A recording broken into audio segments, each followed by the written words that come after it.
Hola, estudiantes de un curso de milagros, espero que estén teniendo un excelente día. Perdón, aunque sabemos que eso a veces no es tan fácil de lograr.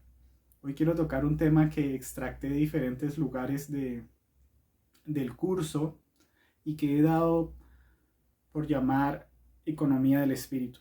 No obstante, yo prefiero usar como el concepto orquestación o control. Mm, con todo, como acá en este video me quiero enfocar en los bienes materiales, en realidad estoy hablando de un aspecto más específico dentro de la orquestación total que hace el espíritu de todas las situaciones formales. Mm, Al ser enfocado en bienes materiales, entonces me pareció adecuado llamarlo economía del espíritu. Lo que quiero comunicar es que la economía de él, del Espíritu Santo, es tremenda, es perfecta y sobrepasa por mucho la que nosotros podríamos hacer en este mundo.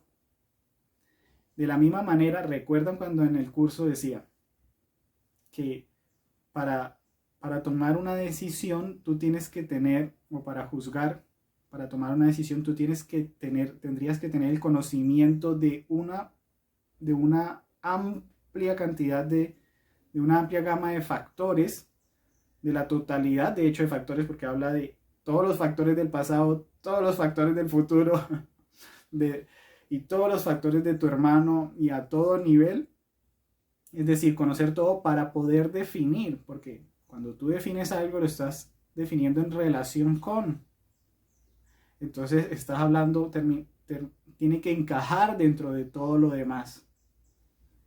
De la misma manera que como nosotros no podemos tomar un juicio y hacer juicio, de, dice, a ti te resulta imposible en otra parte del curso.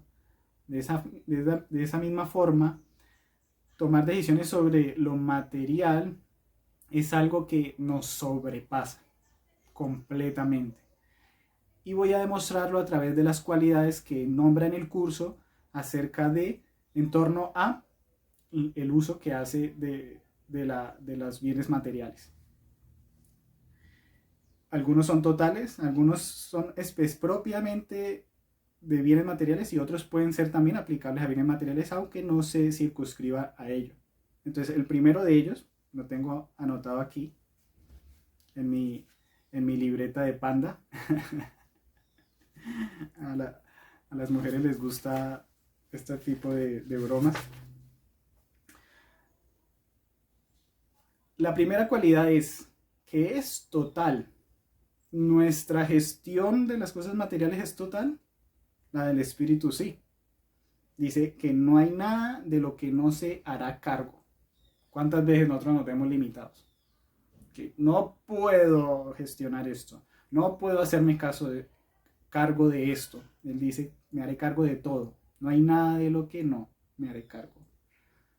Es total, incluso diría perfecta porque lo resuelve antes de que lleguemos a ello.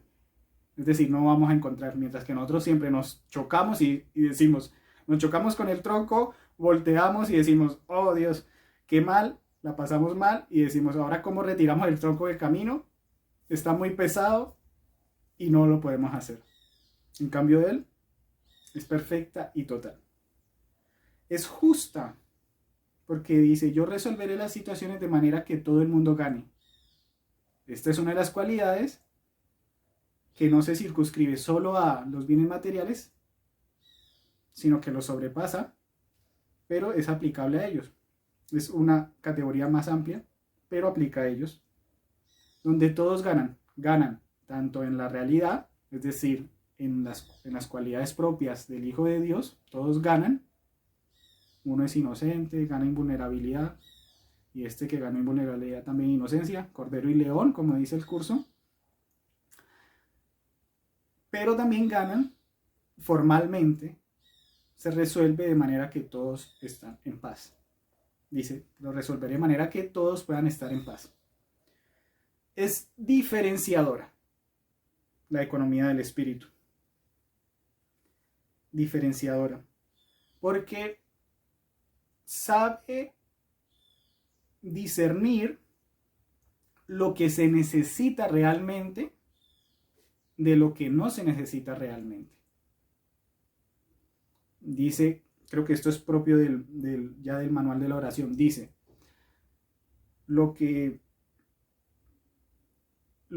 necesite realmente se le dará terrenalmente, de lo terreno, porque está hablando de cómo se resuelve aún las cosas de aquí.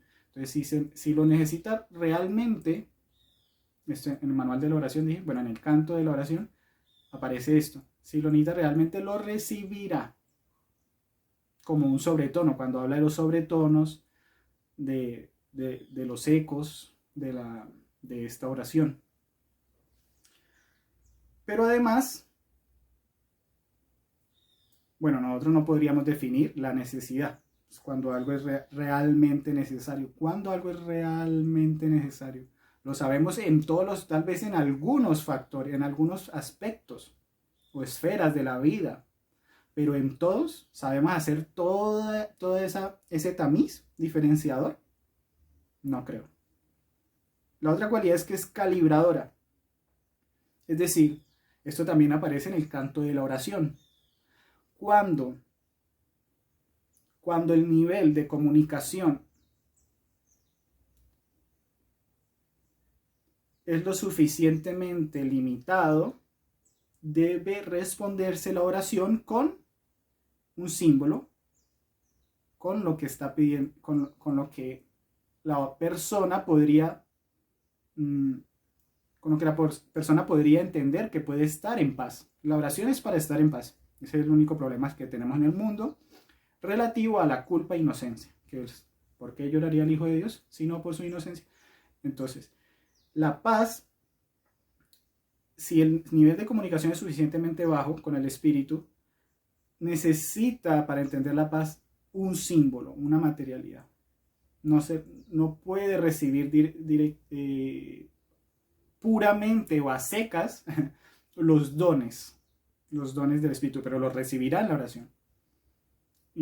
Entonces, el espíritu, ya, bueno, para los que no sepan, el nivel de comunicación es qué tanta apertura hay hacia la voz del espíritu, qué tantos segmentos de la mente o del mundo se han sanado, ¿no? El espíritu puede hacer esa calibración exacta. ¿Nosotros podríamos hacerlo? ¿Cuándo necesita una persona realmente un símbolo? Tal vez en los casos otra vez más contundentes, más graves, podemos decir, claro, acá se necesita un símbolo, pero sabemos hacer toda el matiz y decir cuándo exactamente no, cuando se llega a esta frontera en lo que, si hay unos que no y a unos que sí, ¿sabemos diferenciar bien esa frontera? ¿Podríamos hacerlo? Yo creo que no. Hay otro factor y es otra cualidad que es ilimitada.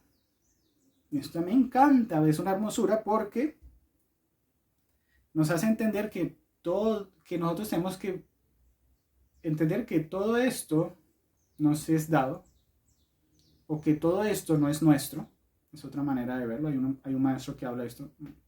Yo no percibo que esto es mío, pero lo usamos y lo tenemos. Y si hay una cierta, esto no quiere decir que no haya propiedad. Hay cosas que son propiedad, o sea, es decir, que se le respeta a cada uno lo que, esto, muy básico, pero las cosas son del espíritu porque, y esto es a lo que nos lleva a entender esta cualidad, que las cosas son del espíritu, y esto es hermoso, porque el plan de Dios determina que el Espíritu Santo se valga de todas las cosas para su propósito. Me parece espectacular. De todas las cosas. Entonces Él dirá cuáles van a ser los intercambios y dónde van a ir a parar cada cosa.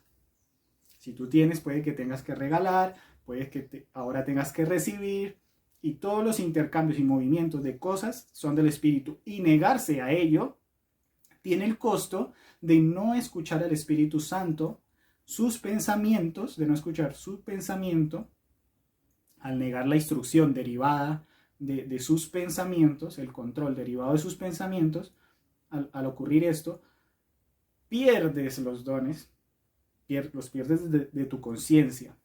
Tienes derecho a ellos siempre, pero tú te los niegas al negar los pensamientos del Espíritu. Pierdes su guía.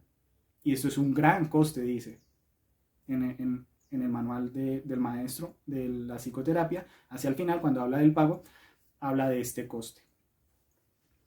Y la última es que es apropiada. Siempre apropiada. Nuestra gestión, ¿crees que puedes siempre hacer una gestión apropiada de los bienes tuyos y de los demás?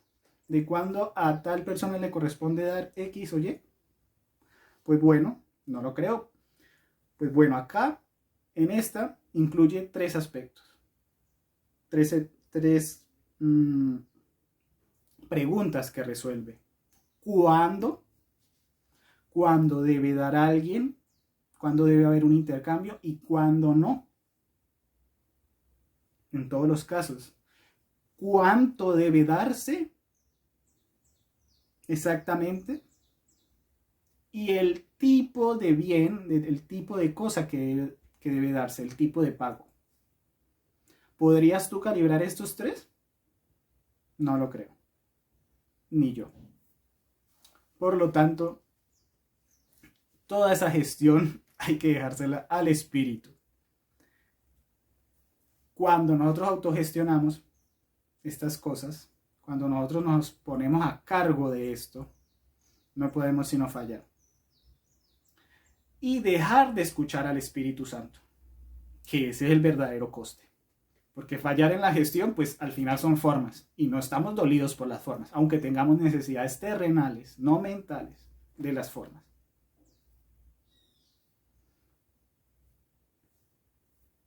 Hasta Jesús, en su viaje, había un propósito, es decir, había un propósito que resolverse, y Jesús tenía resuelto todas las cosas terrenales que se necesitaban para resolverse ese plan, aunque hubiese recibido para sí mismo la expiación. Entonces la economía del espíritu es una economía del propósito, más cuando la gestionamos nosotros es para nuestros propósitos y no percibimos lo que más nos conviene y fallamos y dejamos de escuchar, que es lo que realmente importa. Por tanto, el mensaje del video es estos dos. No estamos confiando en la economía del espíritu, sobre todo en torno al tema psicoterapéutico.